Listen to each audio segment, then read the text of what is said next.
le capital humain dans l'acte uniforme relatif aux droits des sociétés commerciales et des groupements d'intérêt économique. Annales africaine U4 2014. Libre propos sur la protection du consentement 50 années après dans le Code des obligations civiles et commerciales, 50 années après, sous la direction du professeur Isaac Yankoba Ndiaye et autres. Crédit là, l'Harmattan 2018, volume 2, page 391 et suivant. Le droit des associés de participer aux décisions collectives dans les sociétés commerciales OADA, apparaître dans les mélanges en l'honneur du professeur Ndiaye Diouf. Des ouvrages, vous en avez également publié. Le droit sénégalais des contrats immobiliers, l'Harmattan 2017. Droit des entreprises individuelles, l'Harmattan 2018. Le transfert électronique de fonds, transfert rapide d'argent et monnaie électronique, l'Harmattan 2018. D'ailleurs, je vais m'arrêter là pour vous demander, professeur, si vous n'avez pas cette fameuse machine.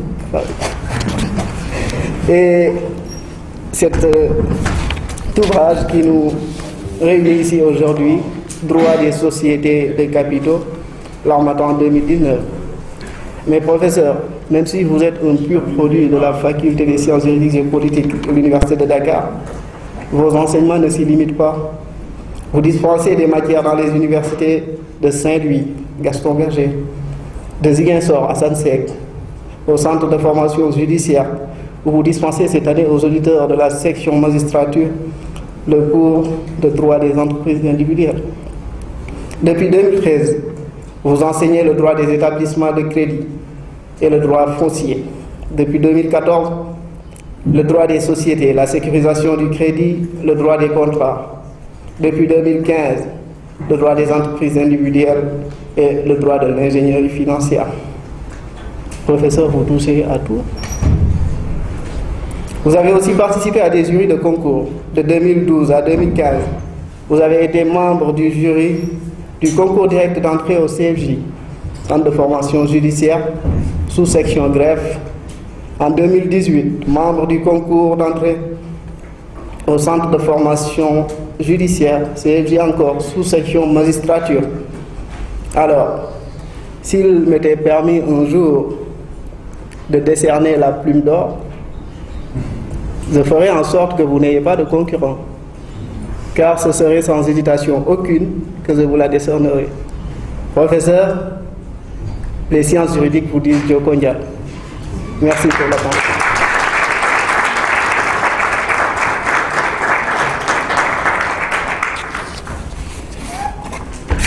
Alors à présent, je vais prendre fonction en tant que modérateur de la présente séance et je vais à présent donner la parole au directeur de l'Harmattan pour des mots de bienvenue.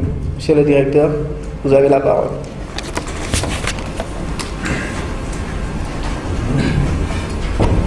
Merci, monsieur le maître de cérémonie. Vous m'autoriserez tout d'abord, avant de dire un ou deux mots, présenter mes excuses les plus plates pour ce retard. La formule de la télévision et dire quand même merci pour tout ce qui est en train d'être fait et en profiter aussi surtout pour interpeller les professionnels qui interviennent dans le domaine de la régulation de l'immobilier dans ce pays. Abdou Wahab, un des livres qu'il a publié, il est un des deux à avoir publié en ce sens. Voilà le point qui actuellement doit interpeller et intéresser notre pays. Il ne se passe pas une journée dans ce pays sans qu'il y ait un litige. Et en cela, quand même, vous les professionnels dans ce secteur, vous avez une très grande responsabilité. Merci à tous pour votre attention.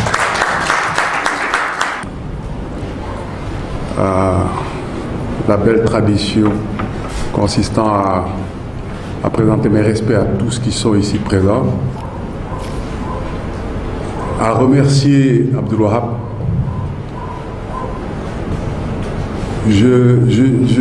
Quand je rencontre les gens, je sens des choses. Je l'ai rencontré une fois. Je sentais des choses, mais en entendant mon ami, mon frère, je dis c'est incroyable parce qu'il corrobore des choses que je sentais en Abdul Wahab. Donc je le remercie parce que je ne le connaissais pas. Il est venu me demander de présenter une partie de ce livre. J'ai accepté. Quand on a discuté, j'ai tout de suite accepté parce que on a eu un long échange dans mon bureau et j'ai tout de suite accepté. Je vais vous dire pourquoi. Et je vais finir d'abord par dire bonjour à tout le monde parce que ça, je ne l'ai pas encore fait. Pourquoi j'ai accepté? Parce que je vous raconte une anecdote. J'étais étudiant en faculté de droit à Rennes. Et le professeur nous enseigne un concept qu'on appelait à l'époque la saisie-arrêt. Pour les anciens étudiants en droit, ils savent ce que c'est. Ça a changé dans l'OALA, maintenant c'est saisie conservatoire de créances, etc. Mais ça s'appelait saisie-arrêt. Mais cette affaire m'a tellement fatigué parce que je n'arrivais à rien comprendre. Le professeur nous l'expliquait en long, en large, et de travers, je ne comprenais rien.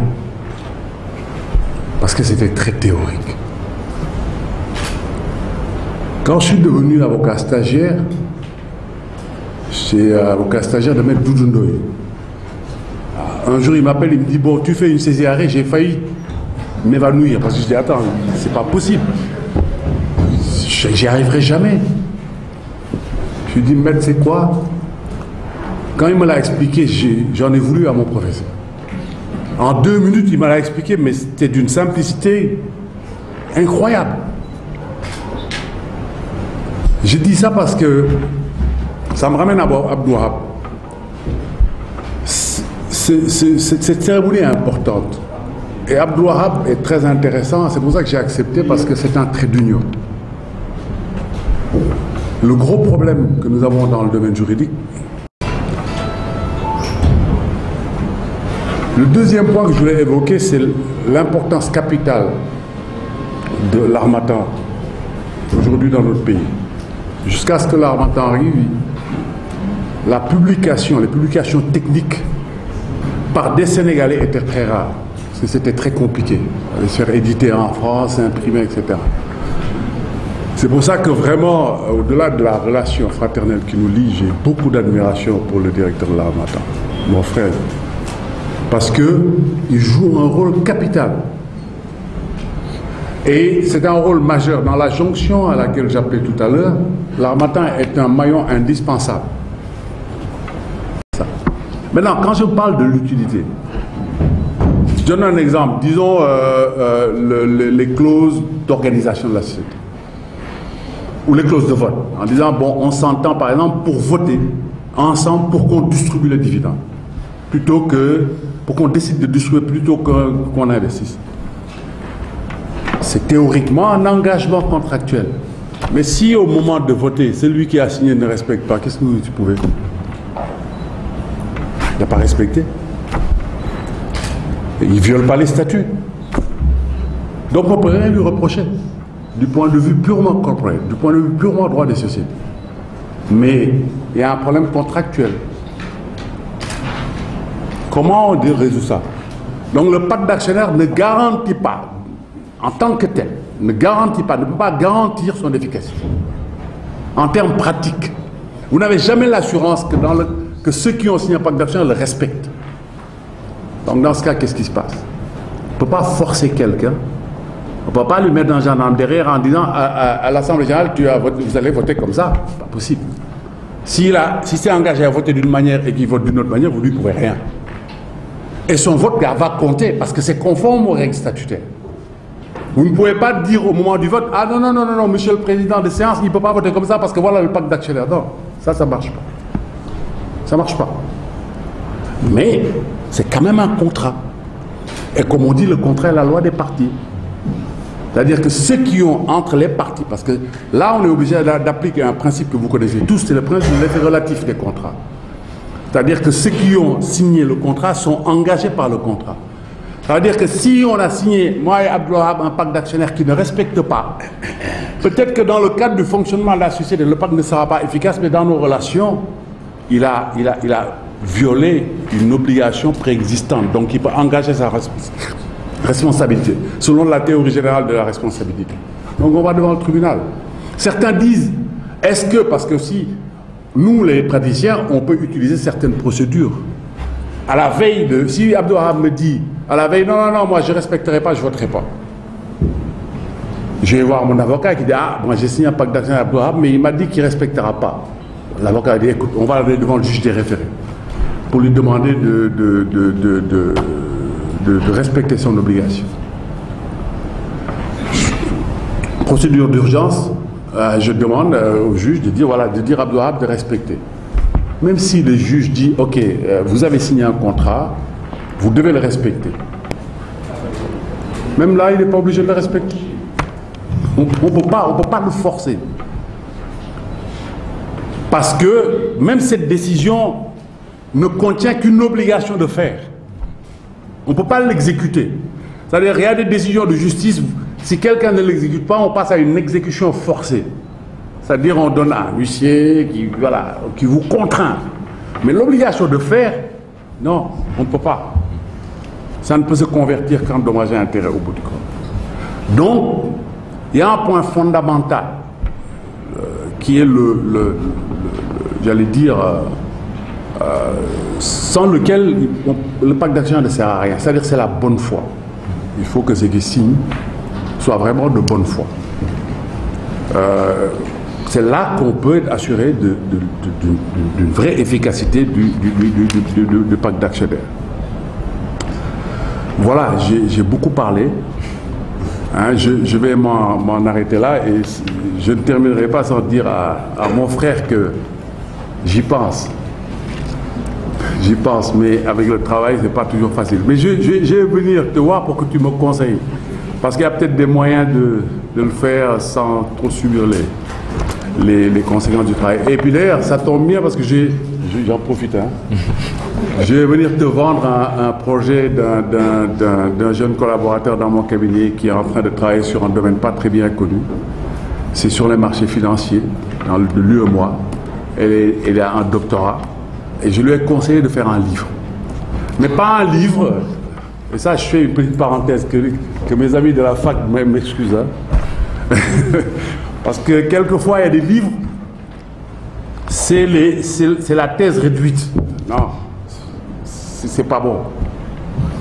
Si vraiment les professeurs de faculté veulent avoir une légitimité pratique, c'est-à-dire nous accompagner, nous les praticiens, nous n'avons pas le temps, nous, d'aller regarder tout le temps à gauche.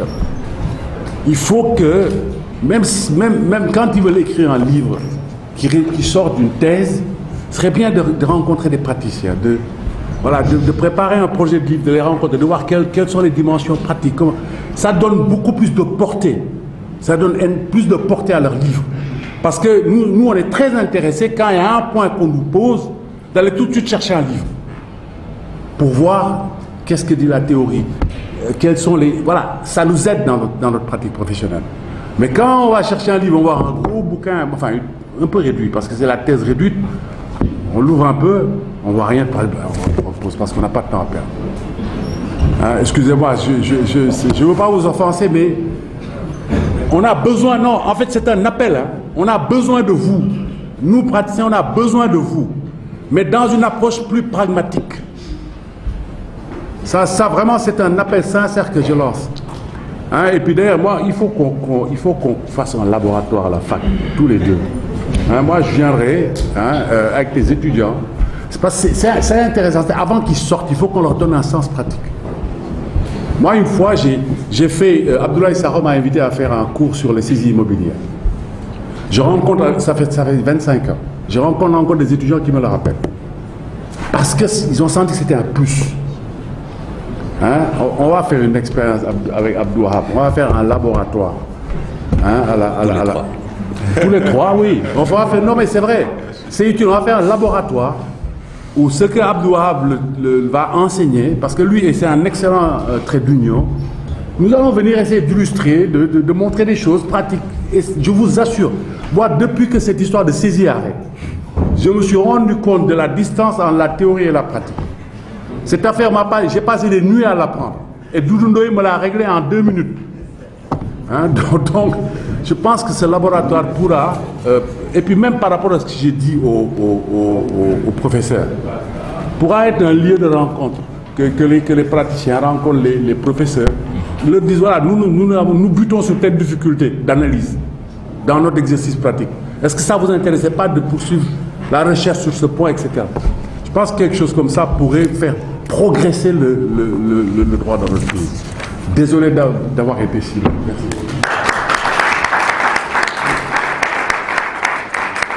Abdoul Wahab, je crois que c'est un piège. Si tu m'avais donné l'ordonnancement de cette cérémonie de ce matin, je t'aurais dit d'intervertir et de me faire parler à mon Mame Adama Gueye. Moi, je suis un professionnel de l'écrit. Lui, c'est un professionnel de, je ne vais pas dire de l'oralité, parce qu'il maîtrise les deux, mais en plus de l'écrit, il a l'oralité. Donc, mais je vais essayer d'abord, à l'entame de mon propos, de saluer Monsieur le directeur de l'Harmattan qui nous reçoit et le remercier pour les paroles aimables qu'il a eu à proférer à mon égard et également pour tout ce qu'il fait pour la promotion du livre et la promotion des chercheurs qui cherchent à vulgariser leurs œuvres. En tout cas, je pensais que les bureaux de l'Harmattan étaient à Fann Résidence. Je suis allé plusieurs fois assister à des cérémonies de dédicaces là-bas, mais je crois que c'est le WAC qui est là-bas. Ah, c'est le WAC. Ah, vous êtes associé. Voilà. En tout cas, félicitations et également, j'espère que mon grand frère Mame Adama Gueye répondra à cette interpellation que vous lui avez faite. Voilà. Je voudrais également, à la suite des salutations de notre hôte, saluer mon grand frère et ami Maître Mame Adama Gueye, pour lequel j'ai beaucoup d'estime et beaucoup de respect. Et dans tout ce qu'il fait, il le fait avec passion. Et c'est cette passion-là peut-être que vous avez ressentie quand il a eu à présenter ou à parler du pacte d'actionnaires ou de parler un peu de son parcours. Je vous salue tous en vos rangs, grades et qualités. Je vous remercie d'être présents ici ce matin. Et je terminerai par l'auteur. Autant Maître Mame Adama Gueye a eu le pressentiment quand il l'a reçu, il y a de cela quelques années, j'ai demandé à monsieur le professeur Mayata Mbaye qui était parmi ses étudiants, je cherchais les meilleurs profils. Il me dit, j'ai un excellent profil, c'est un garçon qui travaille sur sa thèse, et on a discuté et il est venu travailler au cabinet où il est encore chez lui, même si, pour rassurer Mame Adama Gueye, que la passerelle, elle existe. Et nous, on essaie de la faire vivre tous les jours. Donc, sur cette base-là, il est venu, on a commencé à travailler, ça se passait excellemment bien parce que, adorant la recherche, étant un complément aux praticiens qui étaient déjà dans le cabinet, et vraiment, on a fait des choses extraordinaires. Et un jour, il frappe à mon bureau en me disant, Maître, moi je ne suis pas fait pour le notariat, je suis fait pour l'enseignement et la recherche. J'ai envie de retourner à la fac. J'ai dit, mais qu'est-ce que tu vas faire à la fac ici quand même, etc. Et j'ai tout de suite, dans j'ai regardé le côté matériel en lui disant ben, tu vas aller là-bas être un professeur, tu gagnes rien du tout, etc.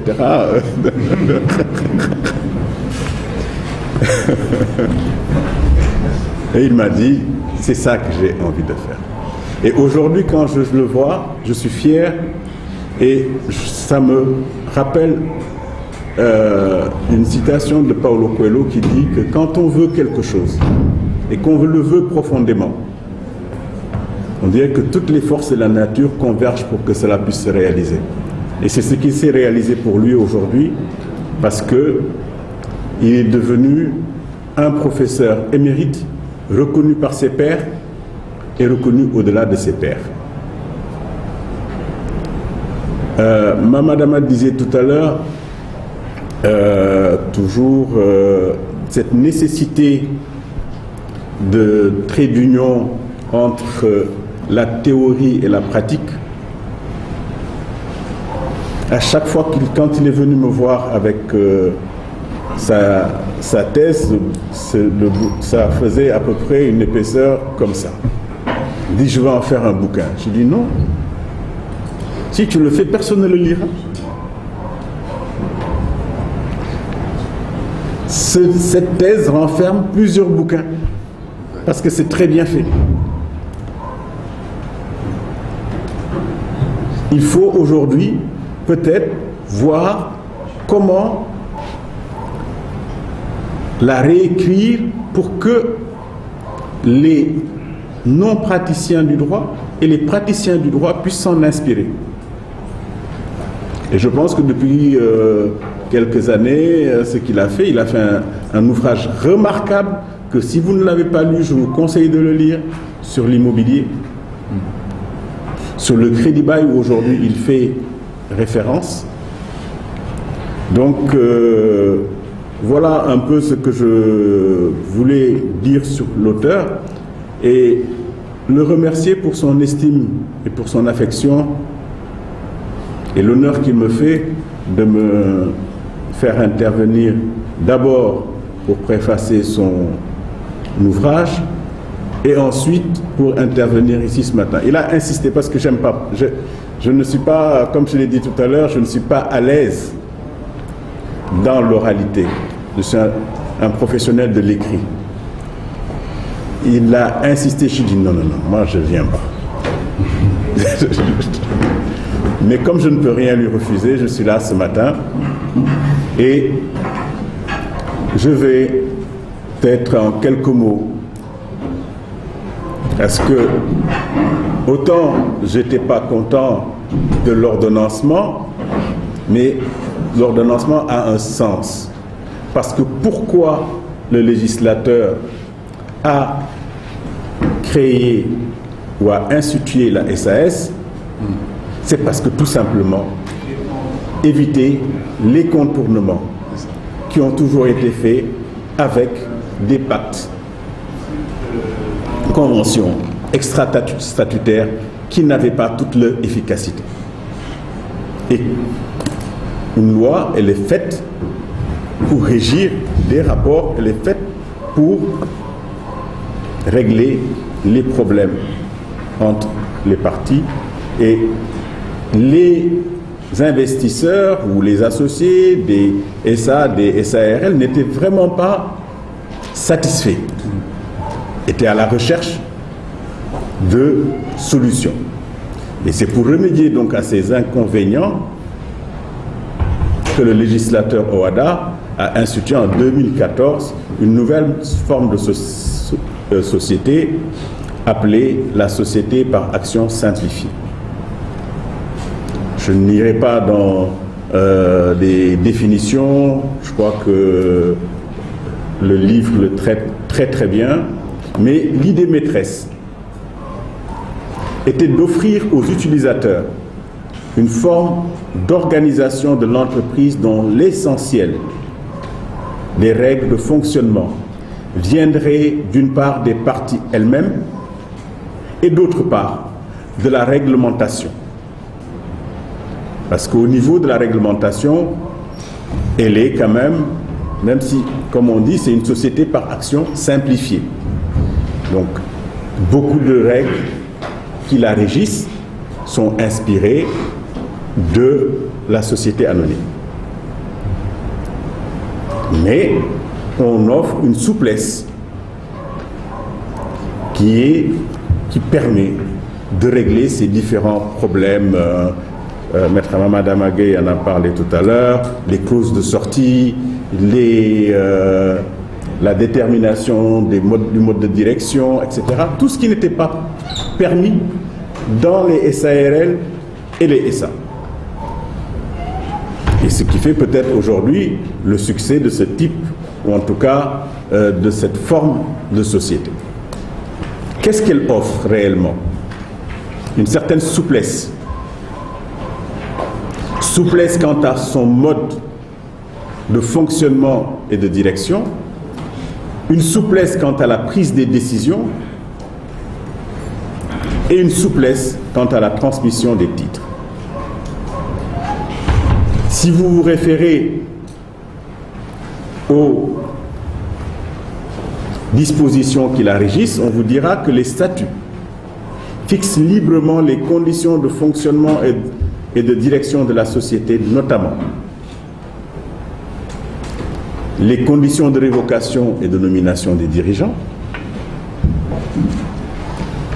ce que Maître Mamada Magueye disait tout à l'heure à propos des abus de majorité, et également pouvait régler les problèmes de nomination des organes dirigeants de manière tout à fait consensuelle. Mais aussi le nombre, la durée du mandat et le mode de rémunération ainsi que les pouvoirs. Liberté totale, parce que si vous allez dans une SARL, on vous dit que le mode de gestion, comment dirais-je, des organes dirigeants, c'est gérant. Vous allez dans la SA, on vous dit président, conseil d'administration ou administrateur général selon le cas, etc. Mais ici, il y a une certaine souplesse qui vous permet de même créer des organes collégiaux de direction et de choisir la dénomination que l'on souhaiterait. Et aussi de déterminer le mode de décision, comment il s'opérerait. Donc, ces souplesses également vont au-delà du mode de direction sur le calcul des quorums, les conditions de tenue des assemblées. On peut aujourd'hui même tenir une assemblée par téléphone, du moins au téléphone, etc. Donc, vraiment une certaine souplesse. Mais ces souplesses sont encadrées par des règles impératives qui sont en vigueur et sur lesquelles il faut vraiment faire attention. Par exemple, quelle que soit la liberté qui est donnée, les décisions de modification du capital, de fusion, de scission, de dissolution, de transformation, de nomination de commissaires aux comptes, d'approbation des comptes annuels et d'affectation de bénéfices sont nécessairement prises collectivement. Il y a aussi autre chose qui est, c'est le dernier point que j'évoquerai sur toujours la souplesse, c'est relativement au titre. Les statuts laissent une liberté d'organisation et des cessions, des clauses d'agrément, du droit de préemption, etc. Et innovation, on peut insérer dans les statuts des clauses d'inaliénabilité. Mais une certaine restriction, la durée ne peut pas dépasser 10 ans. Autre innovation qui est importante et qui pose souvent problème dans beaucoup de sociétés, c'est la possibilité d'exclure un associé dans des conditions qui sont prévues par la loi. Mais je vais prêcher un peu pour ma paroisse. Cette souplesse quand même nécessite que pour veiller à la garantie ou à la validité des dispositions qui seront prises, que l'on se fasse assister par un professionnel. J'avais mis que l'on se fasse assister par un notaire, mais pour ne pas froisser mon... Et on collabore, tu sais bien. Voilà. Que l'on se fasse assister par un professionnel. Voilà. Parce que ce professionnel vous accompagnera et évitera tous les risques de nullité qui pourraient affecter votre convention. Parce que, il faut quand même noter une chose, la SAS n'échappe pas à l'image des autres sociétés aux règles de la nullité. Le non-respect de certaines dispositions peut entraîner la nullité de l'acte. J'en citerai juste quelques exemples. Interdiction de faire un appel public à l'épargne, transformation en une autre forme sans avoir l'unanimité, le non-respect des conventions réglementées, le non-respect des conventions interdites, etc. Voilà un peu ce que je voulais dire et insister sur le fait qu'il est impératif de se faire conseiller pour rédiger les statuts et surtout préciser le contour des clauses spécifiques, telles que les clauses de sortie, les clauses d'inaliénabilité dont j'ai parlé, préemption, exclusion, etc.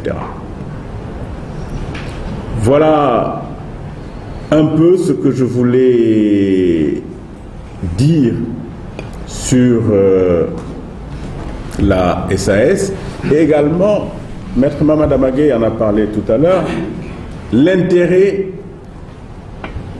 que suscite cette nouvelle forme de société à cause du manque d'efficacité des solutions alternatives qui étaient utilisées précédemment et qui continuent à être utilisées. Ça ne veut pas dire que parce qu'il y a la SAS, il n'y a plus de pacte d'actionnaires. Les pactes d'actionnaires sont toujours là et renferment encore tout leur intérêt. Donc, mais on a constaté qu'aujourd'hui, c'est un instrument, une forme d'exercice intéressante pour les fonds d'investissement, les PME et même les start-up. Parce que quand on démarre une activité, on n'a que problème important qui a été cité tout à l'heure, l'affectio societatis. Et également, l'ambition de pouvoir faire quelque chose. Mais il est intéressant de faire encadrer cela pour qu'en cas de réussite, que les divergences ne puissent pas naître. Donc c'est la raison pour laquelle cette liberté et cette grande liberté contractuelle doit avoir comme contrepartie la rigueur, pour éviter d'insérer dans des statuts des clauses qui seraient susceptibles demain, ou en tout cas qui seraient génératrices de litiges ultérieurs. Voilà, j'espère que je n'ai pas été trop bavard. Voilà en quelques mots ce que je vous pouvais dire, mais comme l'ouvrage est vraiment très bien fait, et toutes les dispositions... Il faut que les gens l'achètent, hein, il ne faut pas tout dire. Ouais, voilà, il faut que les gens l'achètent. Et merci encore Abdoul Wahab de m'avoir invité, et je ne regrette pas, parce que c'est moi qui lui ai demandé d'aller voir mon grand frère, même Maître Mamad Amagué. Hein? Et je ne regrette pas qu'il y ait eu cette, comment dirais-je, cette estime réciproque, ou en tout cas cette volonté de vouloir collaborer ensemble, et je la salue et je l'encourage, et j'espère que on ira au-delà. Il ne faut pas faire comme le professeur Abdoulaye Sakho qui l'a cité tout à l'heure. qui à un moment donné a été tellement débordé qu'il a plus le temps. Absolument. Moi, je peux dire que je fais partie des, à l'époque, des personnes qui ont vraiment encouragé cela, avec toujours mon grand frère, et on a participé à son premier ouvrage sur le groupe de société, pour le financement de son premier ouvrage.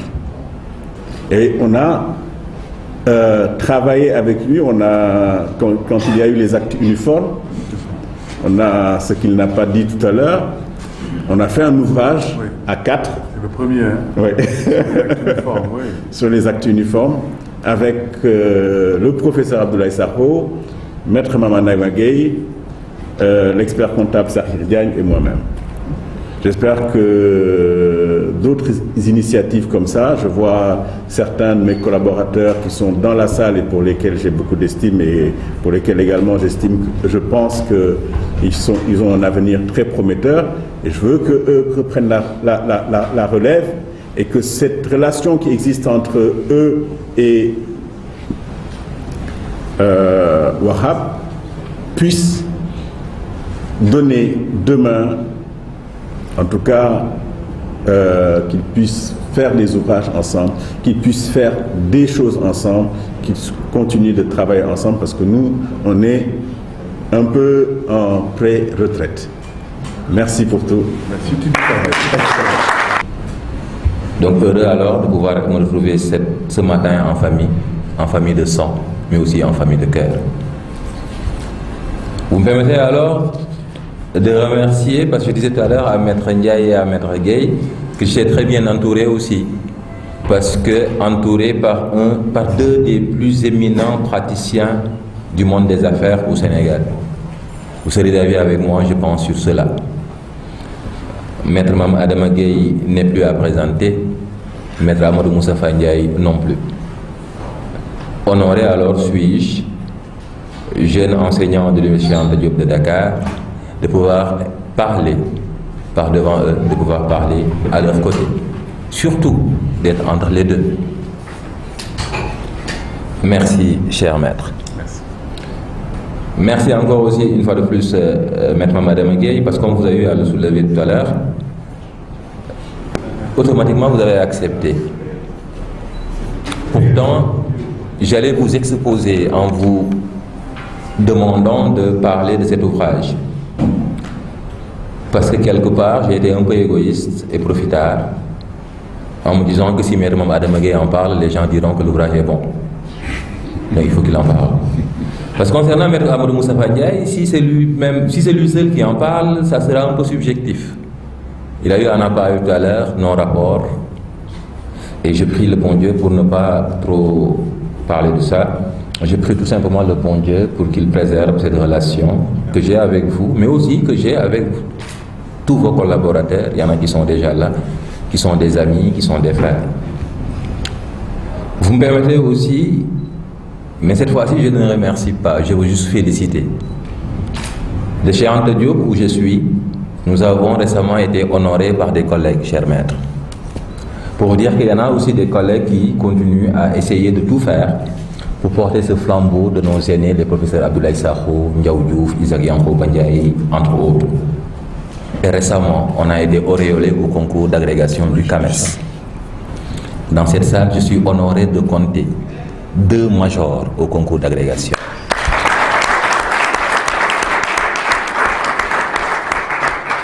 Il faut qu'on les voit là.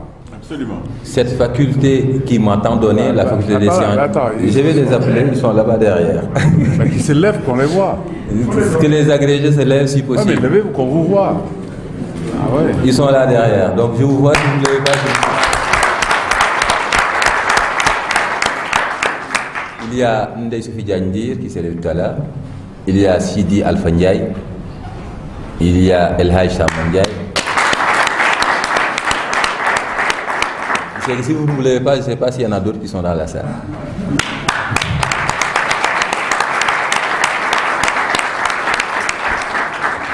Les anciens agrégés, je ne les cite pas.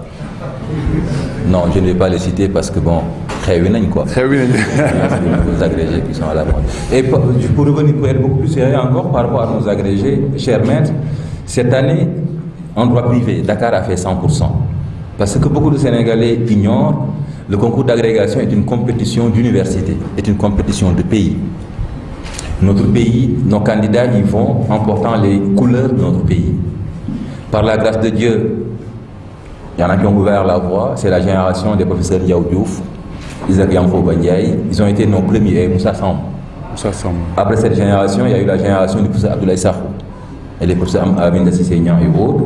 Après cette génération, on a connu une période de disette, relancée avec les professeurs Diandor Noswabet et Maya Tambay. Et après, on a eu les Mohamed Bachir Niang, les Abdelaziz Diouf, les partis Samuel Badji. Nous, on est venus en 2015. Et cette année, il nous était rare d'avoir des majors. Cette année, on a été major en droit privé. Et honneur aux dames, c'est une dame qui a été major, les Sophie Diangir qui est là. Et mieux, on a fait 100% en droit privé. On avait 4 candidats au concours d'agrégation en droit privé et les 4 ont réussi le concours. Et comme vous le savez mieux que moi, c'est un concours plus que sélectif. En droit public, on a aussi un major qui est dans la salle, c'est le professeur Sidi Alpha Ndiaye. En sciences politiques, on avait un seul candidat, il est admis, on a 100% alors. En histoire, le Sénégal, parce qu'on parle Sénégal, c'est pas question simplement de Dakar. En sciences politiques, le Sénégal avait un seul candidat, lui aussi. En histoire, le Sénégal avait un seul candidat, lui aussi, il a réussi le concours. Je pense que donc, c'est des collègues qui méritent sincèrement des félicitations. Maintenant, cette parenthèse, c'était pour éviter de parler du pourquoi nous sommes là. À mes chers agrégés, je dirais que je vais présenter une leçon. Mais heureusement que je ne vais pas subir les foudres, encore moins les obligations liées au timing. Je suis beaucoup plus libéré. La preuve, je suis même en cravate rouge. Parce que, vous savez, au concours d'agrégation, on nous interdit les cravates rouges. Voilà, là-bas, parce que c'est très classique. Au maximum de candidats, il est habillé en cravate bleue et toutes ces histoires. D'accord. Pour la cérémonie de dédicace de notre 4e ouvrage, on a fait un choix. Dans la peur, il faut l'avouer, avant d'avancer, l'armatan. J'allais finir par là, mais je préfère, au regard de Diallo, parler d'abord de l'armatan avant de revenir sur l'ouvrage. Nous nous sommes connus en 2017. C'était une visite de courtoisie, je crois. On était venu acheter des ouvrages, parce que vous aviez déjà des relations avec le professeur Abdelaziz Diouf et autres. On en a profité pour faire connaissance. Et vous nous invitiez, comme vous l'avez dit tout à l'heure, à publier, à faire vivre le droit sénégalais. Très jeune que j'étais, que je suis encore, je vous disais, mais j'avais une idée de sortir un ouvrage, ma thèse, ce dont M. Diaye parlait tout à l'heure. Vous m'avez dit, mais Abdou Wahab, c'est une bonne chose, parce qu'il faut commencer par quelque chose. On commence petit à petit, on montera. Vous avez compris maintenant pourquoi je ne suis pas revenu vous faire publier la thèse. Parce que plus sage que moi, on me l'avait déconseillé. Plus expérimenté que moi, on me l'avait déconseillé. Mais vous ne m'avez pas lâché, vous m'avez encore suivi. Et on a publié l'ouvrage sur les contrats immobiliers. Ainsi de suite, ainsi de suite. Et je prie le bon Dieu dans sa magnanimité. Même si très souvent on se dispute le prix des ouvrages, je prie le bon Dieu dans sa magnanimité qu'il préserve cette relation-là. Je disais alors, pour la cérémonie de dédicace de notre 4e ouvrage, on a fait un choix. Dans la peur, il faut l'avouer, celui d'une conférence dédicace avec des voix autorisées. La présentation de tout à l'heure ne me dément pas. Cette idée qui nous a été soufflée par un collaborateur à Diallo, Senghane, nous éloigne certes des lambris dorés des témoignages pour nous installer à hauteur des critiques. Mais quoi de plus normal et de plus exaltant pour un chercheur que de voir son œuvre discutée? La contradiction, pour ne pas dire la critique, nous élève en cela qu'elle nous permet de pointer nos limites pour les corriger, mais surtout d'apprendre de l'autre. Elle est donc riche en enseignements, car est en réflexion. Oui, c'est le moment de dialoguer avec soi, mais aussi avec autrui. Un bonheur et un honneur alors de venir partager avec vous le fruit d'années de recherche sur les droits des sociétés de capitaux. Un choix discrétionnaire, on l'avoue. Pourquoi pas le droit des sociétés? Notre petite expérience dans ma première famille, les notaires, nous a permis de comprendre que les deux sociétés les plus usitées aujourd'hui dans la pratique sont la SA et la SAS. Il nous fallait alors étudier les sociétés de capitaux dans les terres de feu Kéba Mbaye. Pour rester fidèle à ce maître, l'interrogation devait naturellement chercher des réponses dans le droit sénégalais, dont il est l'un des plus grands chantres, mais aussi en droit Owada, où il est indéniablement un père fondateur. 4 questions ont retenu notre attention dans le cadre de cet ouvrage. Pourquoi constituer la société? Comment constituer la société? Comment fonctionne la société? Comment prend fin la société? Cet ouvrage se veut alors un creuset où la théorie et la pratique se donnent rendez-vous pour mettre en exergue l'apport du droit au développement de notre pays. Le droit Owada, le droit UOMOA, le droit sénégalais et la jurisprudence de la CJA ainsi que d'États membres de l'Owada sont au rendez-vous dans ce manuel. Par rapport au droit Owada, beaucoup d'innovations sont notées. Certaines sont expressément consacrées, d'autres peuvent être découvertes. L'acte uniforme révisé sur le droit des sociétés est le théâtre d'une valorisation du capital humain. Capital humain entendu comme le stock des capacités humaines économiquement productives. Alors que l'option de l'Owada a toujours été le primant du capital financier, le nouvel acte uniforme prend en compte les connaissances, les qualifications et les compétences personnelles. Maître Mame Adama Gueye en a parlé tout à l'heure. Effectivement, très souvent, le débat portait sur l'argent. Mais il y a un exemple que je donne très souvent à mes étudiants, que je vais aujourd'hui soumettre à mes deux maîtres. Nous voulons créer 2 sociétés. La première société, c'est Maître Mame Adama Gueye, Maître Amadou Moustapha Ndiaye et moi-même. Capital social, 1 milliard de francs CFA. Objet social, ou bien 100 millions. Capital social, parce que je sais que les avocats et les notaires, ça va, mais prenons 100 millions. Pour ne pas, voilà. Prenons 100 millions. Capital social, 100 millions. Objet social, production de la musique. On va produire des jeunes artistes. Les 3 membres de la société, ce sont nous 3. Le capital, c'est 100 millions. L'objet social, c'est de produire des jeunes musiciens. À côté, je vois mon jeune frère commissaire de police qui est dans la salle. À côté, il y a une société de mon jeune frère, le commissaire de police, Mohamed. Capital social, 5 millions. Mais actionnariat, Mohamed et Youssou Ndour. Objet social, produire des artistes. Et je demanderai à la salle laquelle des 2 sociétés vous allez choisir.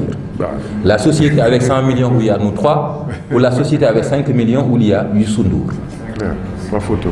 La logique veut que l'on choisisse la société de Youssou Ndour. Pourtant, Youssou Ndour peut ne pas apporter de l'argent.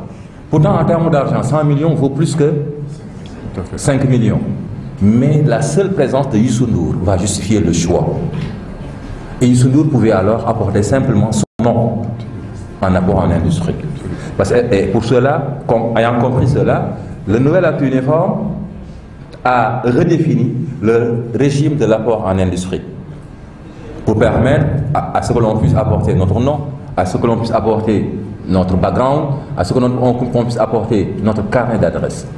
Parce que nous nous sommes rendus compte, peut-être tardivement, avant-hier, mon ami, le professeur Patrice Samuel Badji, avant-hier et hier, organisé un colloque sur la dépendance économique, sur l'analyse économique du droit, sur le droit économique. Il était question de revenir sur ça, sur l'efficacité de la règle de droit. Et nous sommes peut-être dans cette hypothèse, on pourrait penser que c'est à l'aune de l'analyse de l'efficacité qu'on s'est rendu compte que le capital financier à lui seul ne suffisait pas pour le développement de nos sociétés, qu'il fallait alors développer le capital humain. On l'a alors développé avec l'apport en industrie, en redéfinissant le régime, mais pas seulement avec l'apport en industrie. Les 2 maîtres qui sont avec moi se rendent compte aujourd'hui qu'en droit Owada, on a reboosté l'attribution gratuite d'actions. Paradoxalement, contrairement à ce que certains pensent, effectivement, le monde des affaires n'est pas celui des philanthropes. Pourtant, on prévoit qu'on puisse attribuer gratuitement des actions. Même si à lire le régime juridique, on se rend compte que c'est carrément encadré. Mais on permet à ce qu'on puisse attribuer gratuitement des actions à des salariés ou bien à des membres de la direction. Pour primer quoi? Leurs compétences. À quelle fin? Les fidéliser. Dans l'intérêt de qui? Aussi bien des salariés que de la société. À mon humble avis, de nos magistrats, aujourd'hui en droit anglo-saxon, timidement en droit français, on fait allusion aux dommages et intérêts punitifs. On fait allusion aux dommages et intérêts punitifs pour pousser les gens à aller exécuter les contrats. Qu'est-ce qui nous empêcherait en droit sénégalais? Qu'est-ce qui devait empêcher le juge sénégalais, en entendant un législateur sénégalais, de penser à ces dommages et intérêts punitifs-là? Mais dans les deux cas de figure, la SAS comme les pactes d'actionnaires, alors, le conseil il est là, il nous faut être accompagné. Parce que la possibilité est là, mais cette possibilité doit être comprise pour être traduite en opportunité, et cette opportunité encadrée pour pouvoir devenir efficace. Donc, de par, juste en guise d'exemple, la SAS et le pacte d'actionnaires, incontestablement, nous sommes devant un chantre de la liberté contractuelle dans le nouvel acte uniforme.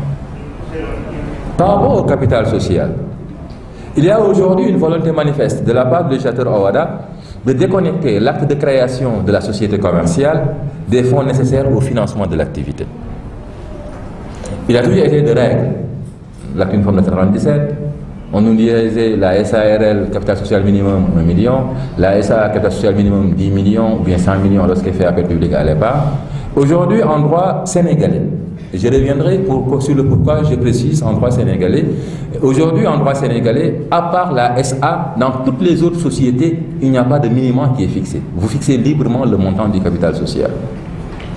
Peut-être c'est parce que l'OADA a eu écho du contexte dans lequel nous sommes. Parce que le droit, c'est d'abord un milieu, comme disait Portalis. Dans le milieu où nous sommes, c'est un milieu de l'informel. Un milieu où les gens difficilement vont aller constituer des sociétés parce que disant que c'est cher. D'abord, le capital social est considéré comme étant un blocage. Maître Moussa Fandia, il n'en a pas parlé tout à l'heure, mais on a peur des émoluments chez mes amis les notaires en nous disant, à tort ou à raison, je laisserai les notaires revenir sur ça, à tort ou à raison, on a peur d'aller chez le notaire pour demander des conseils parce que nous disons quelque part que ça coûte cher ou autre chose. Raison pour laquelle, et pour d'autres raisons aussi, la fiscalité et autres, mais entre autres raisons justifiant que les gens préfèrent être dans l'informel. Je dis souvent à mes étudiants, quand le droit veut nous faire quelque chose, il ouvre les vannes. Quand il n'aime pas qu'on fasse une chose, il ferme les portes. L'exemple que je donne la plupart du temps à mes étudiants, c'est le mariage et le divorce. Puisque le droit souhaite que nous soyons mariés, toutes les formes de célébration du mariage sont valables. Mais puisque le droit n'aime pas le divorce, il ne peut résulter que d'une décision du juge.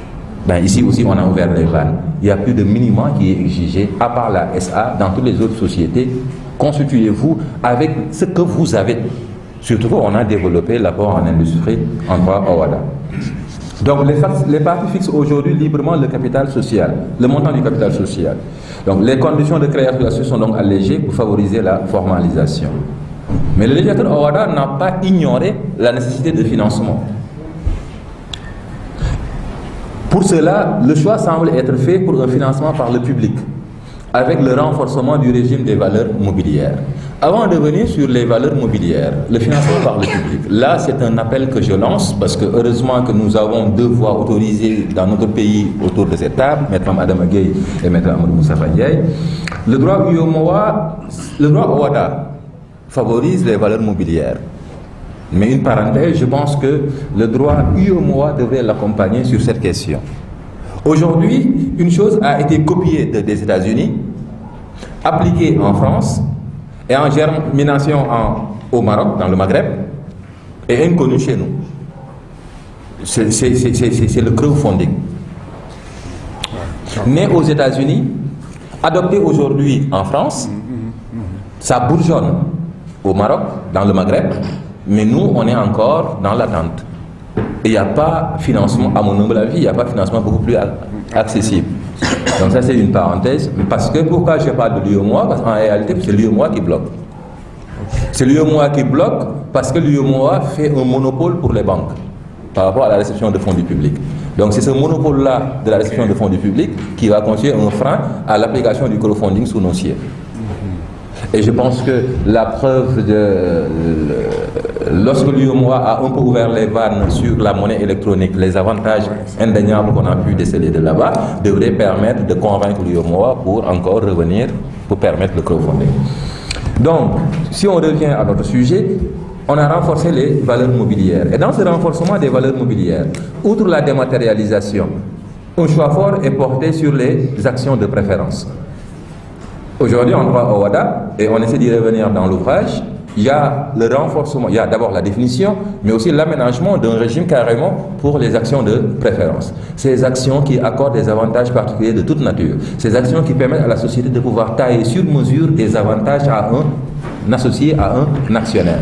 Les deux maîtres parlaient tout à l'heure des fonds d'investissement aujourd'hui, mais ces fonds d'investissement ne vont pas venir sous nos cieux tout simplement parce qu'ils veulent venir nous rendre visite. Aujourd'hui, Maître Adama Gueye parlait tout à l'heure de la sociétatis. On se rend compte qu'aujourd'hui, en droit des sociétés, il y a deux catégories d'associés. On a ces associés-là qui ont la sociétatis, qui se marient pour le meilleur et pour le pire avec les autres. Et on a ces associés-là qui ne se marient avec les autres que pour le meilleur. Absolument. Et ces associés-là qui ne se marient avec les autres que pour le meilleur, s'il arrive, il faut qu'on les garantisse qu'ils auraient des retours sur investissement. Absolument. Et c'est une bonne idée alors, on pense, de la part de l'OHADA d'avoir pensé ce régime-là des actions de préférence qu'on a essayé d'aborder dans l'ouvrage. Le régime des valeurs mobilières composé aussi, les obligations échangeables en actions, convertibles en actions, remboursables en actions, entre autres, se présente comme une continuité dans la volonté du droit OHADA d'offrir aux sociétés des mécanismes de financement adaptés. Valeurs mobilières simples, valeurs mobilières composées sont ainsi repensées pour servir de tremplin à l'essor de nos sociétés. Mais comme je le disais tout à l'heure, parce que l'un des blocages, c'est le financement qui est difficilement accessible. Tu as besoin d'argent pour financer ton activité, tu pars à la banque pour faire un prêt, la première des choses que la banque va te demander, c'est une garantie. Le cautionnement ou bien de l'hypothèque, parce que ce sont les deux garanties les plus usuelles sous nos cieux. Et même que pour le cautionnement, la banque va plus loin, elle va te demander, les notaires en savent quelque chose, la banque va te demander un cautionnement réel, le cautionnement de l'article 22. Finalement, et ça c'est juste pour entrer, mais l'argent qu'on va te donner est plus que cher, parce que le taux d'intérêt. Ainsi alors, permettre d'une conjugaison des efforts de pouvoir financer des activités par les apports, une excellente chose. Mais ouvrir davantage au crowdfunding, nous semble encore une plus belle chose. Sous l'influence probable de la gouvernance d'entreprise, la question des assemblées et de la participation des associés a été l'objet ces dernières années de plusieurs initiatives. Naturellement, l'acte uniforme ne pouvait pas commettre l'erreur d'ignorer les technologies de l'information et de la communication. Elles sont présentes dans la convocation aux AG, mais aussi dans la tenue de celle-ci, afin de renforcer les droits politiques des associés. On a essayé dans l'ouvrage de revenir sur ces innovations-là apportées par l'acte uniforme OHADA. Aujourd'hui, tu peux participer à une assemblée à distance, par visioconférence. Tu peux voter à distance, en envoyant ton vote par courriel ou autre chose, mais par rapport au vote, à la participation par visioconférence, je vais beaucoup plus accorder du temps à cela. L'intérêt, à mon avis, du droit OHADA de poser la participation par visioconférence, c'est que, d'une part, une chose est de voter, une autre est de pouvoir discuter des décisions.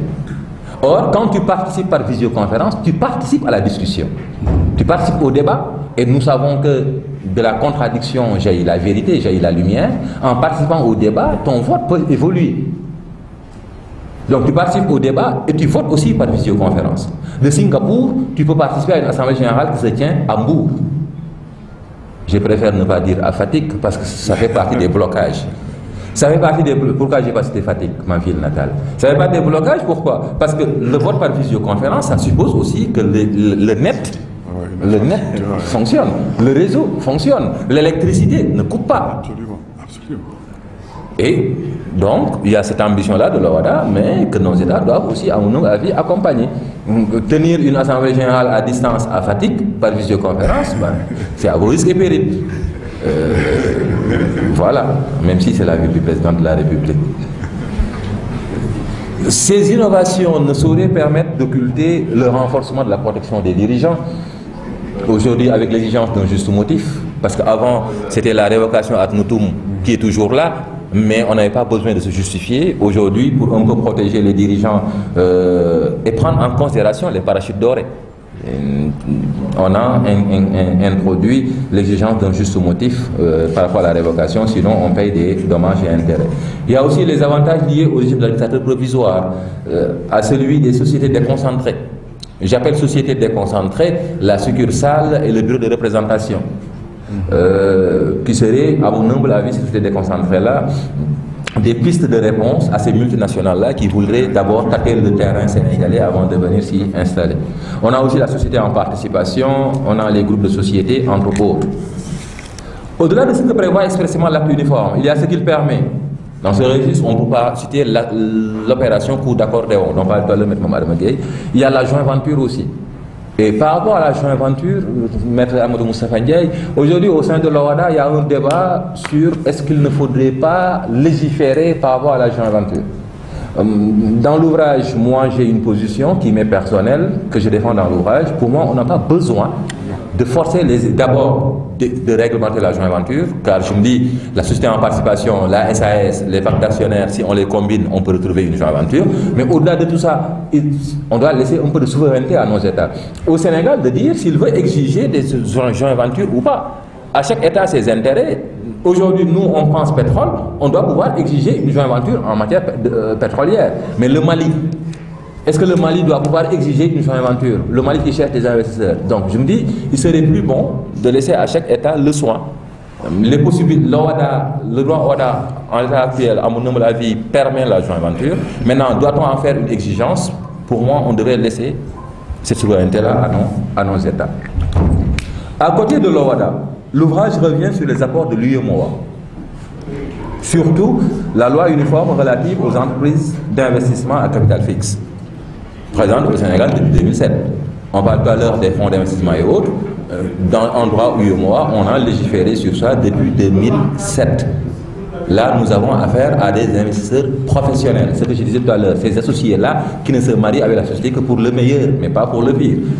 Parce que c'est né des fonds de retraite américains qui sont venus après en Europe et tout ça là, mais aujourd'hui avec la réglementation de 2007 sur les fonds d'investissement, sur les entreprises d'investissement à capital fixe, on a la possibilité de les accueillir chez nous. Et si on combine cela avec l'action de préférence, je pense que ça serait un mariage de raison et de cœur qui pourrait profiter à nos entreprises. Que dire maintenant du législateur sénégalais, puisque le temps nous est compté? Il n'est pas en reste. Quand je parle du législateur sénégalais, je fais allusion à l'Assemblée nationale du Sénégal. Parce que nous sommes en OHADA, le droit OHADA et du droit sénégalais, nous sommes en UEMOA, le droit UEMOA et du droit sénégalais, mais quand je parle du droit sénégalais, donc, je fais beaucoup plus allusion à l'Assemblée nationale du Sénégal. Le législateur sénégalais n'est pas en reste. Tout à l'heure, on a parlé du capital social. Effectivement, le droit OHADA a fait une proposition. Et je pense que mes collègues qui sont dans la salle, peut-être ça fera l'objet de débat quand nous rentrerons chez nous à la fac. Pour moi, enfin, le droit des sociétés est en harmonisation. Surtout par rapport au capital social. Parce que là, le législateur nous dit, ben, c'est 1 million pour la SARL, mais je donne l'opportunité aux États de dire le contraire. Et le Sénégal a saisi la balle au rebond en disant d'abord 100 000, pour revenir dire finalement, je libéralise tout. Pour que personne ne puisse désormais avoir d'alibi en disant que c'est le 1 million qui faisait que je ne pouvais pas me constituer, ou bien c'est le 100 000 qui faisait que je ne pouvais plus me constituer. Maintenant, vous pouvez créer une SARL avec 10 000 francs CFA. On peut créer une SARL avec 10 000 francs CFA. Et je pense que l'exemple qu'on donne tout à l'heure permet de savoir qu'une SARL avec un capital social de 10 000 peut être beaucoup plus prospère qu'une SARL avec un capital de 100 millions. Parce que si dans le capital de 10 000, c'est le commissaire de police qui a amené 10 000, Youssou Ndour a apporté un apport en industrie son nom. Je pense que cette société-là sera beaucoup plus forte que notre SARL à 100 millions qui fait de la musique. Donc, le législateur sénégalais a fait ce choix-là. Le capital social de la SARL. Au-delà du capital social de la SARL qu'on a abordé, il y a la fiscalité. Mais n'étant pas fiscaliste, nous ne sommes pas autorisés sur ce terrain-là. Nous sommes restés purement sur le juridique. Il y a le renforcement du contrôle des sociétés nationales. Les sociétés nationales de la loi de 90. La loi de 90 fait la distinction entre la société nationale, c'est-à-dire la société où l'État est l'actionnaire unique, et la société anonyme à participation publique majoritaire. Ces deux sociétés, pas plus tard qu'hier, j'en discutais avec des camarades, des collègues à la fac, parce qu'on discutait du cas de la Sénélec. On discutait du cas de la Sénélec. Je le disais, chers collègues, la Sénélec est une personne morale de droit privé. Elle n'est pas une personne morale de droit public. Elle est une personne morale de droit privé qui bénéficie d'une concession par rapport à l'électricité. Mais les contrats passés par la Sénélec sont des contrats de droit privé, sujets de l'immutabilité des contrats, pas de la mutabilité du contrat administratif. Parce qu'on est en train de discuter sur le comment et le pourquoi d'un bon matin, une partie unilatéralement modifie le prix dans le contrat. On discutait de ça. Donc, La loi de 90 prévoit ces deux formes de société, la société nationale et la personne publique majoritaire. On est revenu sur ça dans l'ouvrage en montrant que ces sociétés-là sont les sujets du droit au WADA, conformément à l'article 1er de l'acte uniforme sur les sociétés commerciales.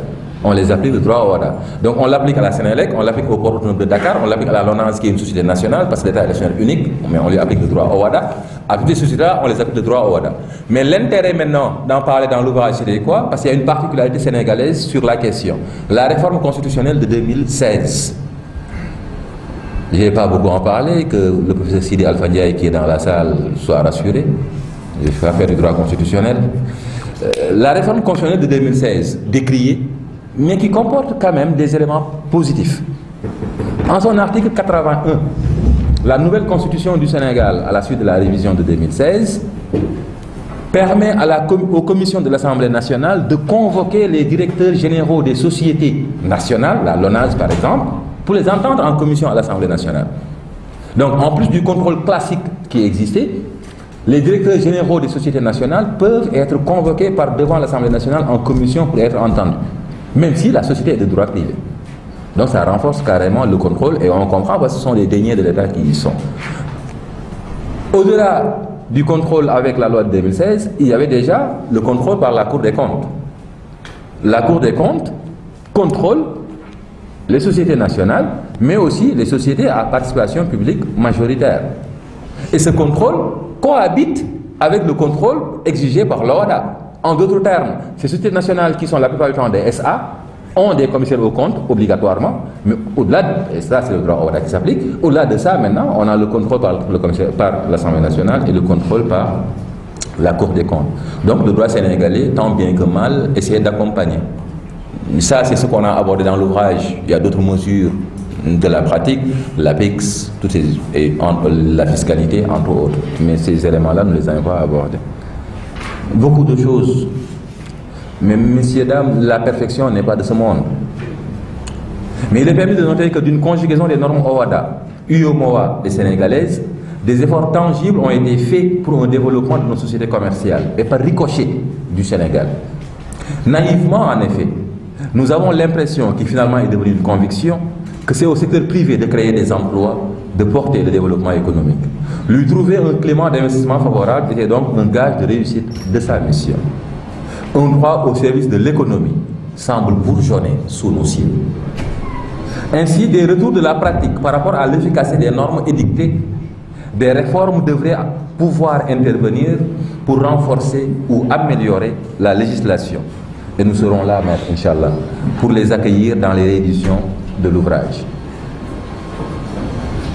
Je vous remercie d'avoir été là. Je vous remercie pour votre aimable attention. Merci pour tout.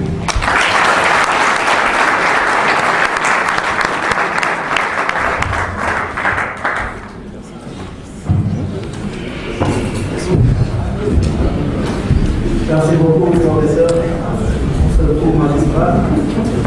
Je voulais à présent inviter à ceux et celles qui voudraient intervenir de se signaler pour qu'on puisse leur donner la parole. Mais on va y aller très vite. Vous avez juste 2 minutes. Une feuille.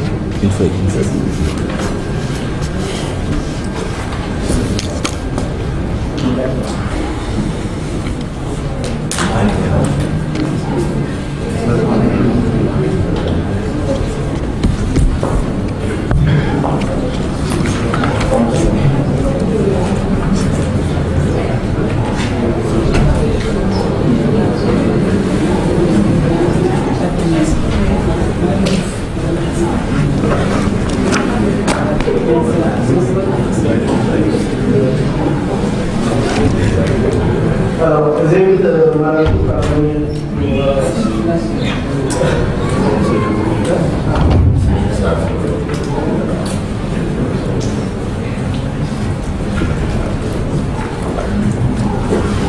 Bonjour tout le monde. Je vais doucement être conformiste. Je ne sais pas si je peux me permettre. Je vais bien tester dans mes bras et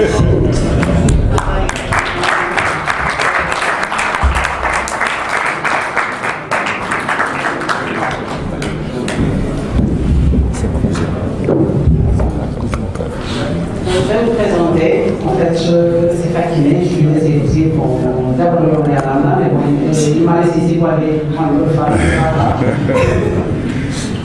Merci en tout cas pour cette belle initiative. On remercie déjà les immenses personnes avec qui tu as eu la rencontre. Madame Gué, mon secrétaire chez mon père, M. Christophe Agnassi, mon secrétaire chez mon père, M. Dom, qui est le modérateur de cette conférence. Les idées ont été vraiment bien débattues, avec tout son sens.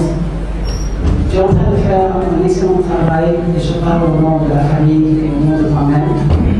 On te remercie pour les livres que tu as écrits. On te remercie aussi pour déjà le respect que tu as envers tes grands frères, tes grandes sœurs, la famille. Tu as tout à l'heure parlé de ta famille de cœur et de ta famille de sang, et de ceux avec qui aussi tu partages l'université Cheikh Anta Diop, parce que je le défends toujours. Moi, ce qui m'impressionne le plus dans le travail que tu as là, c'est le fait que tu arrives à allier autant les écrits que tu fais via aussi les réseaux sociaux. Parce que c'est aussi d'autant important que de nos jours, toutes les personnes travaillent et évoluent dans ça. C'est que tu arrives à atteindre une cible incommensurable en fait, via le YouTube, via les Facebook, via les Twitter. Et ça, tu permets à des personnes qui aujourd'hui peut-être n'auront pas la chance d'entrer à l'université de savoir c'est quoi le droit des entreprises individuelles, c'est quoi par exemple le droit des contrats immobiliers, c'est quoi le droit en termes de transfert électronique de fonds. Et c'est hyper important. Et pour ça, et pour ce que tu fais pour tes étudiants, pour la famille, pour tes seniors qui sont là, qui sont présents pour toi, on te remercie. On te dit que tu fais la fierté de toute une communauté en tout cas. Je dirais aussi, juste pour terminer par rapport à ce que M. le Ramadan a dit ce matin, franchement, on souhaite que les années durant, aujourd'hui, tu puisses être présent, que quelques nouveautés, et on sait que le meilleur reste à venir. Ça, on est sûr et certain. Merci beaucoup. Mes salutations respectueuses à tout le monde. Certainement que ça va étonner tout le monde de voir devant ce micro faire un petit témoignage. Étant un ancien étudiant de l'Observatoire mondial, juste raconter une anecdote. Lorsque j'étais en Master 1, il faisait des procédures collectives.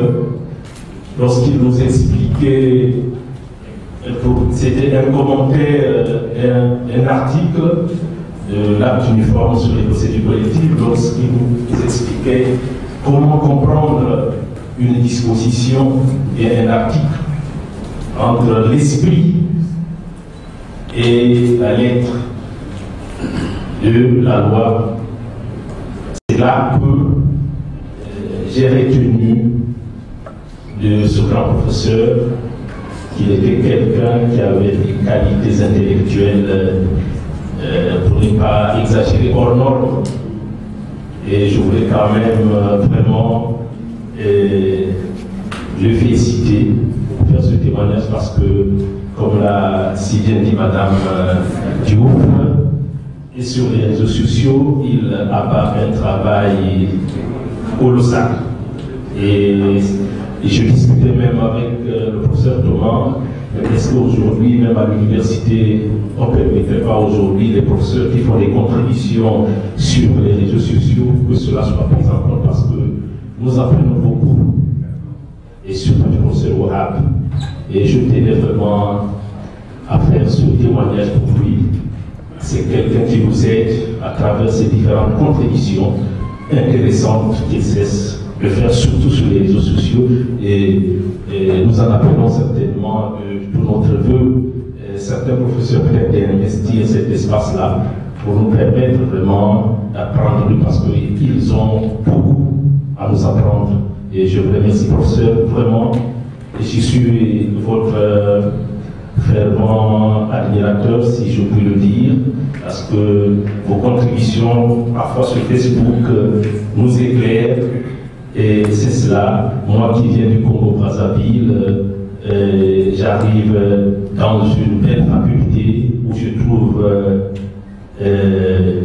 la ténacité intellectuelle le bouillonnement intellectuel et ça m'a fortement marqué.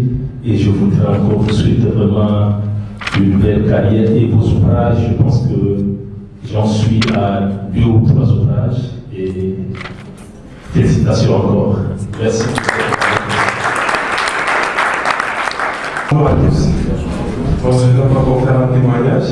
Moi, j'ai plutôt des questions parce que en tant qu'étudiant, en tant que juriste, c'est rare en fait d'être dans un cadre où il y a cette opportunité d'avoir en face de nous des acteurs. On a l'avocat, le notaire, le professeur, donc c'est vraiment la grande représentation. Donc je vais profiter. J'ai juste à remercier l'Armatan pour l'organisation et ce cadre qui nous offre en fait pour être ici. Je m'appelle Nicodème et j'ai 2 questions. La première question, elle est plutôt sur... je voulais vous demander à chacun de vous, est-ce que vous pensez qu'il y a comme un manque d'autodétermination, c'est une question, est-ce qu'il y a comme un manque d'autodétermination du côté des praticiens ou bien dans le monde de la justice dans nos pays africains vis-à-vis de certaines tendances? Est-ce qu'on est toujours en train d'attendre que ça vienne de l'Occident? Je dis ça parce que dans les propos de Maître Adamagaï, il a parlé de l'efficacité du pacte d'actionnaire. C'est une réalité qui est connue. Alors pourquoi ici les praticiens, que ce soit au Sénégal ou dans d'autres pays de l'espace européen, ne se saisissent pas déjà de la question? On a parlé du crowdfunding. On a dit que ça venait des États-Unis, mais moi je ne pense pas que ça venait des États-Unis parce que c'est une tendance qui n'a pas été enseignée, exemple, à nos grands-mères qui faisaient déjà le système de la cantine. Alors pourquoi nos législateurs n'ont pas peut-être saisi cette opportunité face aux plaintes des nombreux entrepreneurs qui disent que les banques sont souvent fermées et pourtant le système de la cantine était là? Donc est-ce qu'il y a comme une tendance, un manque d'audace au sein de notre justice ou de nos praticiens? Ça c'est ma première question. Et la deuxième question, c'était sur l'intervention du professeur. Vous dites qu'il pense vraiment qu'il y a l'harmonisation depuis qu'au Sénégal, on a battu en fait le minimum, par exemple dans le cas de la SAR. Je dis, mais pourquoi vous pensez que c'est une harmonisation? Parce que là, c'est comme si c'est maintenant un instrument de concurrence entre les États. Le fait qu'un État dise, moi je descends par-ci, moi je descends par-là. Donc malgré qu'il y a eu une volonté de remettre tout à plat, que certains États essaient encore d'attirer les investisseurs d'une certaine manière en disant, les 1 million ne sont pas obligatoires chez nous, venez parce qu'on va vous faire ça à 100 000, 20 000, 10 000. Donc ça c'était mes 2 questions et je vous remercie d'avoir répondu aux questions. Bonjour à toute l'Assemblée, je me présente, c'est Sophie Dialité, je suis enseignante-chercheuse à l'Université Cheikh Anta Diop, au même département que le professeur Abdul Wahab. Comme il vient de le dire, je suis effectivement nouvellement agrégée. Et major aussi. Et ouais, major. Section droit privé. L'objet de mon propos, c'est pas de parler de l'ouvrage, parce qu'on a toujours l'occasion avec l'oracle de parler de droit, mais aujourd'hui, je veux vous parler particulièrement de la personne. De la personne, Cheikh Abdul Wahab Ndiaye. Je vais parler de lui par rapport à d'abord d'un point de vue ses qualités humaines et après ses qualités intellectuelles humaines. Pourquoi? Parce que Wahab, pour moi, c'est un frère. Il m'appelle Tata, je l'appelle tonton, il sait pourquoi. Wahab, c'est un frère, en tout cas, ce que je peux dire de lui, ça m'engage personnellement, c'est un frère qui est fidèle, c'est un frère qui est attachant, c'est un frère pour qui j'ai beaucoup d'affection et d'estime, et il ne manque jamais l'occasion de me montrer à quel point il tient à moi. Et pour ça, je voudrais le remercier d'être l'ami, d'être le collègue, d'être le confident et d'être un tout pour moi. Par rapport à ses qualités intellectuelles, je ne pourrais pas réinventer la roue parce que tout le monde a dit ce que représente vraiment le professeur Cheikh Abdul Wahab Ndiaye. Je ne peux que corroborer, confirmer, conforter les propos. Effectivement, Wahab, il est jeune, il est jeune, mais Wahab est un jeune qui est en feu, qui est ambitieux, et vraiment, cela se voit à travers ses productions scientifiques, intellectuelles et tout. Et je crois que, vraiment, en tout cas, c'est une personne qui me stimule, c'est une personne qui vraiment me pousse. D'ailleurs, j'ai eu à le dire avec un autre collègue ici présent, il se reconnaîtra à chaque fois que j'ai connu des zones, des périodes d'hésitation par rapport à un certain nombre de travaux. Dès que je sors des discussions avec Wahab, je me sens beaucoup plus regardée. Et pour ça, vraiment merci.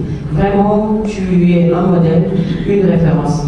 Ben, je ne voulais pas terminer sans pour autant dire qu'au début, hein, quand je suis venue dans la salle, j'ai eu un peu peur parce que j'ai vu que mon frère était entouré que de praticiens. J'ai déploré en fait le fait qu'il n'y ait pas eu à côté au moins un universitaire parce que j'ai senti qu'il allait nous échapper et que de l'autre côté, ils allaient nous le prendre. Et quand il nous a présenté, vraiment, j'ai été rassurée. Je me suis dit non, il reste toujours de notre côté parce que c'est vrai, hein. Nous, les enseignants, nous ne sommes pas riches. Nous ne sommes pas riches, nous n'avons pas beaucoup de sous, nous n'avons pas de grosses voitures, oui. Mais nous sommes riches en savoir conceptuel. Et nous sommes fiers quand nous voyons d'anciens étudiants qui font aujourd'hui le boulot. Et avocats, des notaires, des magistrats, des commissaires de police, parce que c'est très ça ne nous rajeunit pas, mais par exemple, j'ai fait 11 ans d'enseignement et il m'est arrivé à plusieurs reprises de croiser des anciens étudiants, inspecteurs des douanes, des avocats et des notaires. Et professeur Ramier reste encore avec nous, reste avec nous toujours. Merci beaucoup. Bonjour, mademoiselles, mesdames et messieurs.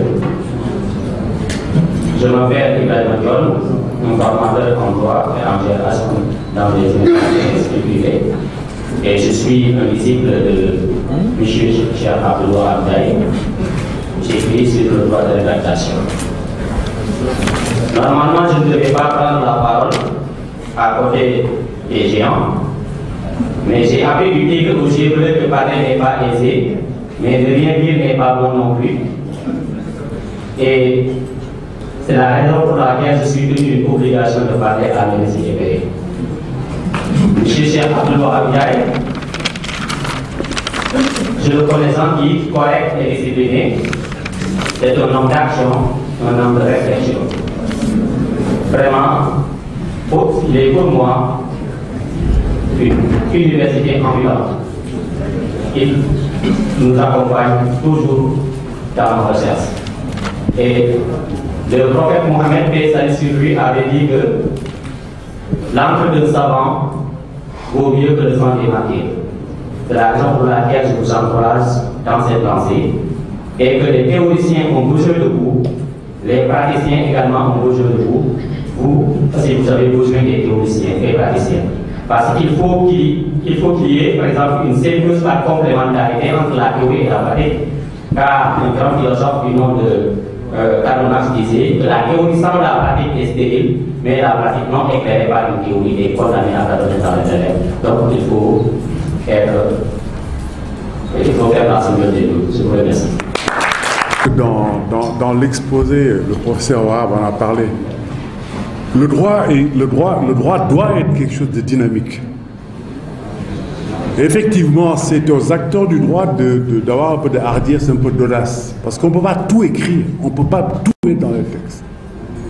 Le professeur l'a dit dans son propos. Si aujourd'hui, je vais même commencer par les praticiens. Les praticiens sont les vecteurs du recours au droit. On a beau faire les plus beaux textes, on a beau faire les textes les plus progressistes et plus avancés. S'il n'y a pas de praticiens pour permettre aux citoyens de l'utiliser, ça ne servira à rien.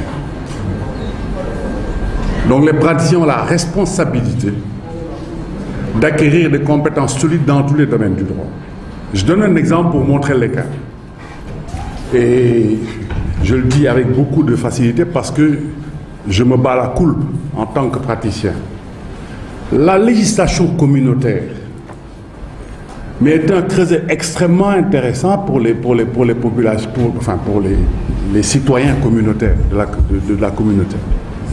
Mais une très grande partie des dispositions de cette législation n'est pas utilisée par les citoyens parce qu'inconnue par les praticiens. Vous comprenez? Donc on parle déjà de l'audace, mais encore l'acquisition des compétences. Donc les praticiens ont la responsabilité de maîtriser l'ensemble des compétences juridiques, ce qui n'est pas loin d'être le cas. Il y a un vivier énorme de dispositions communautaires qui ne sont pas utilisées. Parce que, je parle des avocats, beaucoup d'avocats n'y connaissent rien. Et il en est ainsi de beaucoup de domaines du droit. Donc avant même de parler de l'audace, il faut d'abord, de manière plus modeste, acquérir, construire les compétences. Et effectivement, je vous le confirme, il faut aussi des magistrats qui ont de l'audace. Parce que le droit est dynamique. S'il s'agit juste d'appliquer de manière littérale les textes, mais c'est comme une machine automatique, on n'a pas besoin de ça. Il faut que le magistrat, sous l'impulsion, parce que le magistrat travaille sur des dossiers d'avocats. Il faut que des avocats très créatifs, des magistrats audacieux, des avocats d'abord compétents, c'est-à-dire qui maîtrisent les textes. Des avocats créatifs, innovants, parce que quand on présente son dossier, c'est l'analyse de l'avocat que le magistrat utilise pour donner des décisions. Si vous avez deux avocats très innovants, très créatifs, qui sont compétents, ça donne plus de matière au magistrat. En plus, si on ajoute l'audace du magistrat, là, on peut faire avancer les choses. Je voudrais profiter de la question pour... Et puis aussi, comme disent les anglo-saxons, il faut avoir une approche de customisation. C'est-à-dire qu'il faut... Vous avez raison. On doit pas faire de déni de réalité. Le droit n'est pas neutre, comme toutes les matières. Une matière un droit qui est créé dans un contexte social n'est pas neutre. Si une législation vient d'un pays, c'est le produit de tout un processus qui a une connotation sociale, économique, etc. Donc si vous l'appliquez immédiatement à notre contexte, vous avez tout faux. Donc il y a une approche de customisation. Ça ne veut pas dire qu'il faut être fermé, mais on peut s'inspirer, mais customiser, c'est-à-dire adapter à notre réalité, ne pas faire du déni de réalité. Aujourd'hui, vouloir importer les législations, etc., dans un contexte qui est totalement différent des autres contextes, c'est totalement aberrant. Vous ne pouvez pas utiliser certaines ressources du droit créées pour un contexte américain ou européen dans un pays où 80%, 90% c'est le secteur informel. Et c'est pour ça ce que disait les rois tout à l'heure était très intéressant sur la question du crowdfunding. Et vous avez quelque part raison. C'est toute la question. Si on a fait du déni de réalité, on s'intéresse à certains concepts une fois que c'est parti et revenu. Mais quand vous dites le crowdfunding, la tontine, etc., c'est un peu l'esprit. Et c'est très innovant. Moi, je trouve que c'est très intéressant ce que dit Wahab, parce que de ce point de vue, on peut mobiliser beaucoup de ressources, mais sur une approche de masse. Et le potentiel est là, l'argent est là. Mais il faut trouver les moyens. Je voudrais terminer en profitant du fait que j'ai la parole sur la question du joint venture. C'est une question très importante. C'est pas une question, d'ailleurs on n'a pas besoin, je suis d'accord avec vous, on n'a pas besoin de légiférer. Le joint venture c'est juste une entreprise commune. C'est une forme d'entreprise commune. J'ai une entreprise, Wahab a une entreprise, on voit des convergences dans nos activités, on dit on crée une troisième société, qui est une entreprise commune. C'est-à-dire Wahab a une société A, j'ai une société B, on crée une société C, qui est une filiale des deux sociétés, avec d'autres partenaires éventuellement. Parce que, voilà, nous avons vu des convergences, des synergies possibles, parce que c'est à cause de ça qu'on peut même monter des groupes de sociétés, des synergies possibles, et on crée les joint ventures. Mais cette question-là, joint venture, va rebondir avec beaucoup d'acuité actuellement, parce que comme vous le savez, nous avons le pétrole, la loi sur le pétrole, nous avons la loi sur le contenu local, qui consiste à dire que toutes les entreprises qui fournissent des services, des activités autour du pétrole, doivent se constituer en ouvrant leur capital à des opérateurs sénégalais. Donc, forcément, c'est les joint ventures. C'est les joint ventures. Donc, cette question va rebondir. Je pense qu'on n'a pas besoin de légiférer spécialement. Mais de ce point de vue encore, pour ne pas faire du déni de réalité, je terminerai par là. Quand je parlais des laboratoires là, entre les praticiens et l'université, je pense que c'est quelque chose qui peut être extrêmement important. Si je prends l'exemple du joint venture, par rapport au contenu local, on dit aux opérateurs internationaux qui sont dans le pétrole, vous devez, si vous devez par exemple, je donne un exemple, j'ai eu des cas comme en tant que praticien, des opérateurs qui exploitent des navires, parce que quand vous avez une exploitation de pétrole offshore, il y a des navires qui vont sur les plateformes pour venir apporter. Donc, c'est une activité. Il y a beaucoup de sociétés qui sont déjà intéressées par ça, qui sont très très pressées. J'ai un client sénégalais qui m'a appelé en me disant, voilà, une compagnie anglaise me propose qu'on se mette ensemble pour monter ça.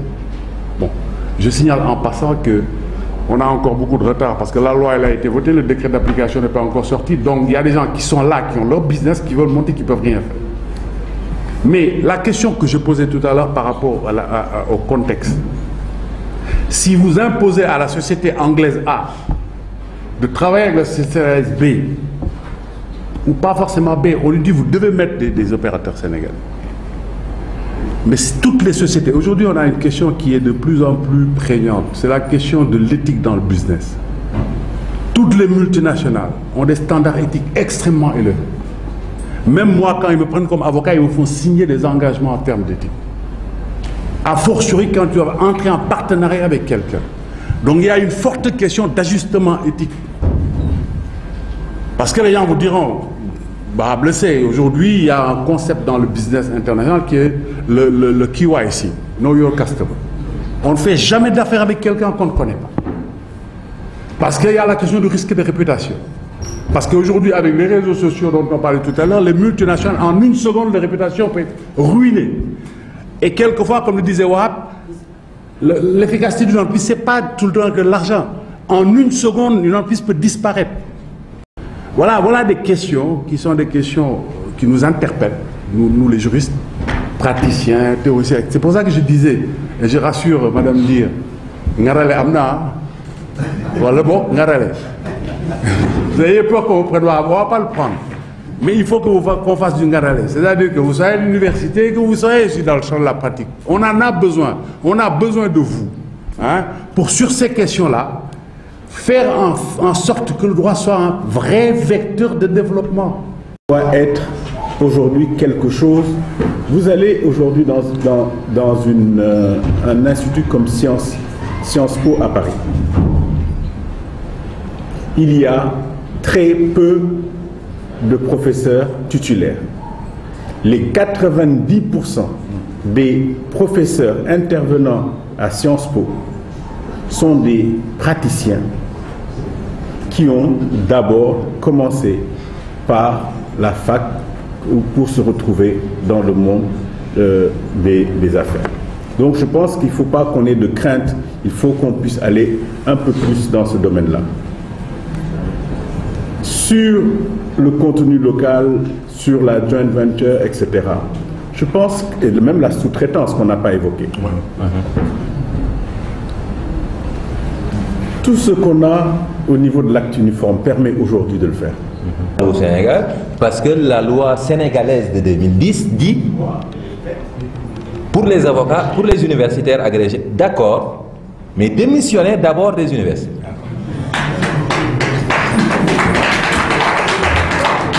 Il faut challenger ça. Il faut le challenger. C'est tout. Le problème, c'est qu'en fait, c'est pas vous que je vais l'apprendre. Il y a une question de hiérarchie des normes. Je pose même des questions.